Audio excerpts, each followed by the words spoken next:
Welcome back, adventure. Grab a drink, pull up a stool, and welcome to the Side Quest Tavern, where we're all just NPCs pretending we've got the main quest figured out. I know I don't.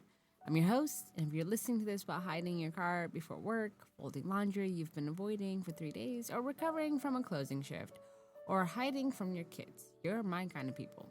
Today's episode is kind of all over the place, which means it's exactly how my brain works. We're talking about Mental Health Sundays, San Diego Comic-Con, Avatar, Spider-Man, bartending, comic books, you name it, we're here for it. And probably a few random side quests because, well, ADHD is basically its own campaign mode. ADHD is just, I feel like this is more about ADHD than anything else. But let's get to it. So, Mental Health Sunday. Before we jump into the nerdy stuff, let's just talk. How are you doing? Seriously, not the yeah, I'm good, but like the real answer. Because here's the thing, life's been weird lately. Everybody seems exhausted, which we really are. Everybody seems overwhelmed. Everybody seems like they're one email away from becoming a cryptic living in the woods. And you know what? I don't blame them. I would do the same. I get it. But one thing I've been trying to remind myself lately is you don't have to win every day. Some days, your only achievement is getting out of bed, or brushing your teeth, or putting on your socks. Heck, I even skip socks. I'm not gonna lie, I just wear my shoes. Some days is just surviving. And you know what? That's still progress. We spend so much time comparing ourselves to everybody else's highlights reel, which is true. Meanwhile, I'm over here celebrating because I remembered where I left my keys, which is impossible. Growth isn't always flashy. Sometimes growth is just deciding not to be so hard on yourself. So if nobody has told you today, I'm glad you're here. I'm so proud of you. You're doing the best you can. And you know what? That's all you need. Genuinely, that's all you need. But hey, let's get into some comic news. So San Diego Comic-Con happened, and somehow every year manages to remind me why I love being a nerd. And broke. Oh my god, my goal is to go to San Diego Comic-Con. Like, genuinely, I don't even care about anything else. Well, hold on. I care about my kids and my husband and my life. But besides that, I don't want fancy stuff. I don't want I just want to go to San Diego Comic-Con. Like, that's all I want.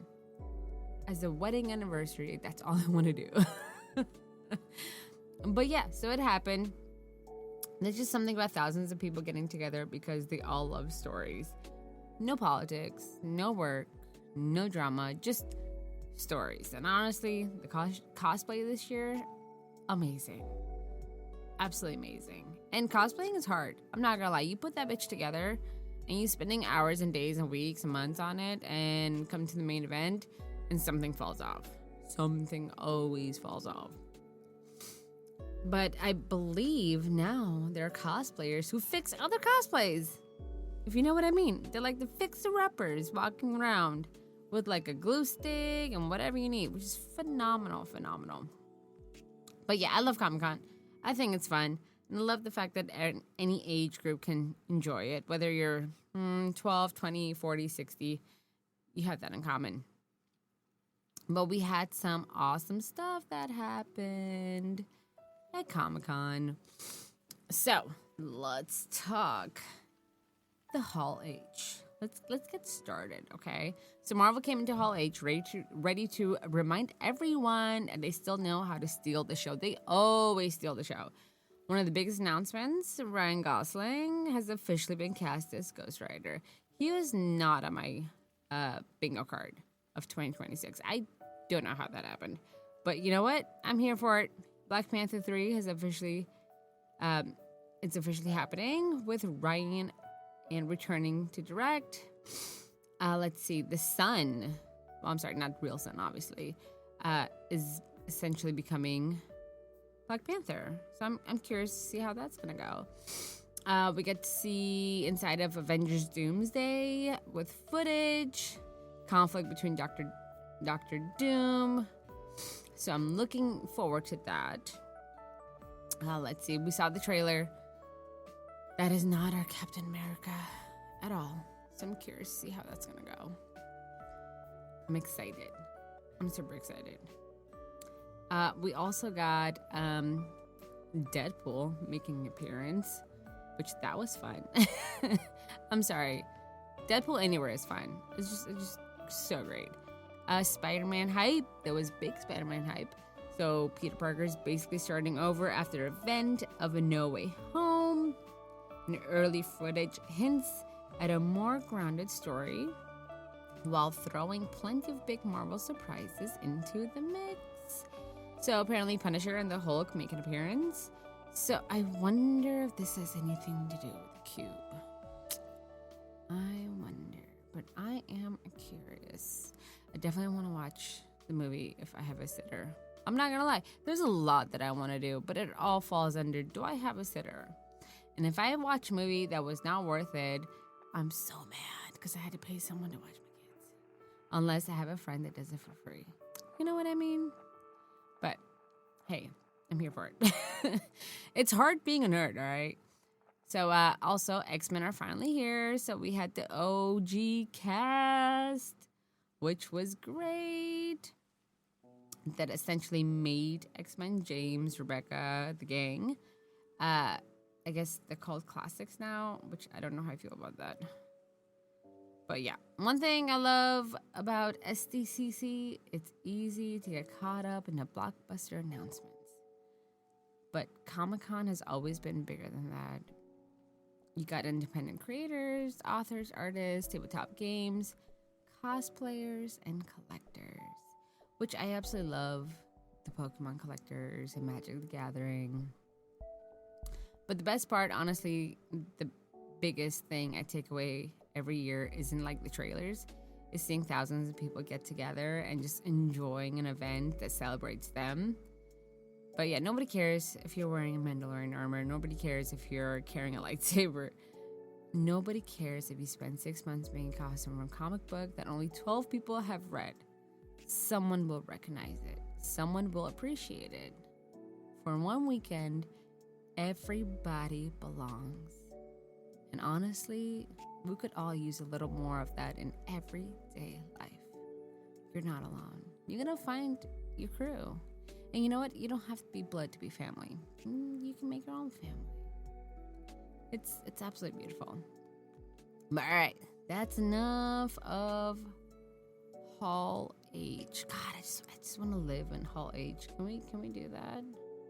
I just wake up Hall H. But one thing, I saw Avatar, Last Airbender, the movie, and no, I did not watch it when it was leaked. And it was a phenomenal. My goodness, whether you've watched the newest Avatar content or the old ones, but this was just absolutely amazing. Had bits and pieces. Actually, it felt like I was watching the show, but a movie form and next level. Seeing the Cabbage Man, oh man. And just recognizing the moves that Aang was doing from the last episode of Avatar was just breathtaking. Absolutely beautiful. The comics, the comedy aspect was great. The intense part of it is just, I don't know. It was so good.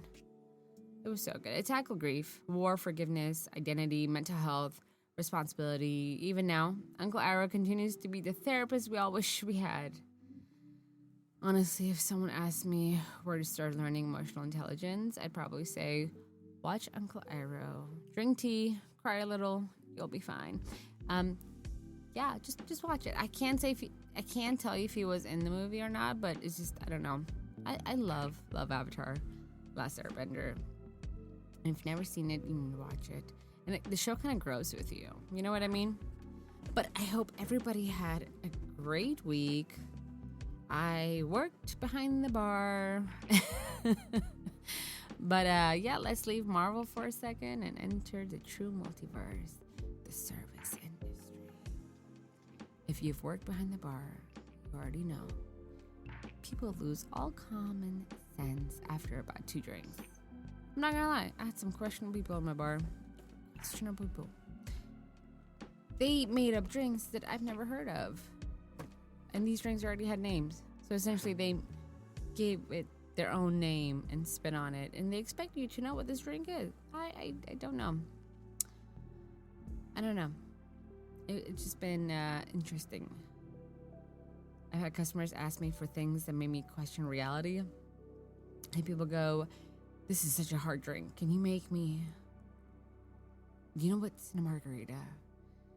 And you know what? I just respond honestly. I'm like, man, that sounds hard. Yeah, I think I can make a margarita. You know, I can also pour a beer. I can open a bottle too. It's crazy. It's crazy. But bartending teaches you a lot. You're not just a bartender. When you're behind the bar, you're more than just a bartender. You are someone that works in IT because you are charging someone's phone at all times. You are security. You are a counselor. You are just a pretty face behind the bar. It doesn't matter what you look like, genuinely. If you're behind the bar, everyone's going to hit on you. It's very interesting. It's very interesting. But I will always love my regulars. They are amazing, and I don't even consider them regulars. They are my family at this point, and absolutely, absolutely phenomenal. A little tip of the day when it comes to the bar. Do not, and I repeat, do not put your hand in a bartender's fruit tray. It's just something we don't do. That's not okay. That's not okay. And also, don't tell the bartender to make it strong and not pay for a double, because then you're asking them to steal from the company they're working for. It's just not right. It's just not right. But let's switch off to comic book corner. I feel like comic books need way more credit. Everybody talks about superheroes, but comics have always been about people. Lost hope, failure, second chances. See, we're doing it again. We're tracking back to mental health. But Batman isn't interesting because he's rich. He's interesting because he's broken. Spider-Man isn't popular because he swings around New York. He's popular because he keeps getting back up. It's true, yeah. That's something everybody understands. Heroes aren't perfect. And you know what? Neither are we, but we're doing the best we can. We are genuinely doing the best we can. But here's my tavern question. Are you ready for today's side quest? If you can spend one night inside Hogwarts, the Batcave, the Avengers Tower, or the Jedi Temple, where are you staying? I'm probably picking Hogwarts, mostly because if I'm getting attacked, I'd rather have a wand than customer service skills. You know what I mean? I'm just saying, just Hogwarts sounds more fun. I don't know, the Batcave, I feel like it's going to have rats, and I don't do well with rats. The Avengers Tower, I feel like someone's going to attack me any second at all times. And also the Jedi Temple, I feel like I cannot show any emotion if I'm at the Jedi Temple. Like, the slightest tear will make me dark. I'm sorry, will put me in a Sith category. I'm just saying. Like, the slightest. You know what I mean? And I'm not good at hiding my emotions. But, yeah. Last call it is. Well, that's Last Call Venture. Thanks for hanging out with me for another night at the Side Quest Tavern. If you laughed, I did my job. If something we talked about helped, even better. If you're listening on your way to work, I hope your shift is easy. If you're getting off of work, you made it. Get some rest. Drink some water. Call a friend. Play that game you've been putting off. Read that comic book. Watch that movie. Take care of your mental health. Because even heroes need a long rest. Until next time. Keep rolling for kindness. Keep collecting stories. And remember, no matter how crazy life gets, there's always a seat waiting for you here at the Side Quest Tavern. Cheers, adventurer.